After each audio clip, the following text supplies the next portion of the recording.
Fear Street Part 2, 1978 was even better than Part 1.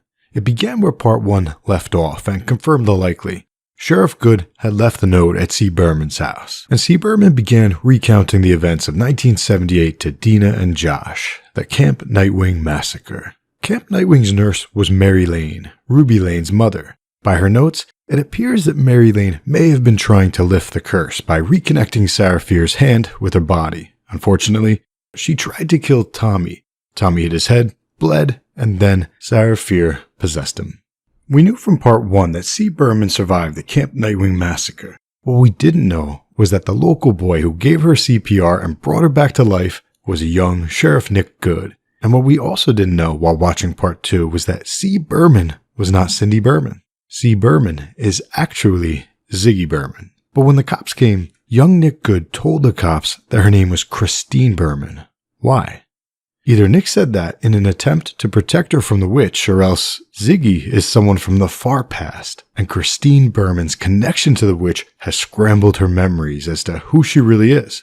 We also knew from the Part 1 intro that the Good family tore down the camp to make way for the Shadyside Mall. So Dina and Josh went there, where the hanging tree still stands, and found Sarah Fear's hand. They then went to her body to reunite the hand with the body. As Dina did so, her nose bled. That blood got onto her hands, which touched Sarah Fear's body. When that happened, Dina had visions of the witch, just like Samantha had. But then, Dina's visions went a step further. Dina has not only seen the witch, Sarah Fear, Dina has seen through the eyes of the witch. And what's wild is that a lot of those people took on the faces of Shadysiders from 1978 and 1994. So Part 3 would tell us what happened in 1666 using the actors and characters whom we bonded to over Parts 1 and 2. That's cool. As a reminder, the first tragic event was in 1666. Pastor Cyrus Miller snapped. He killed kids and cut out their eyes. And this article clipping states that Solomon Good pledged assistance to the families. Solomon Good is Sheriff Nick Good's ancestor, which begs the question, what about Nick's brother, Mayor Will Good? Young Will Good was a prejudiced coward, and now he's a mayor. As I said in the last one, I would not be shocked if the hands of the person in this robe, the hands of the person who may be responsible for the latest summoning of the witch, are the hands of Mayor Will Good.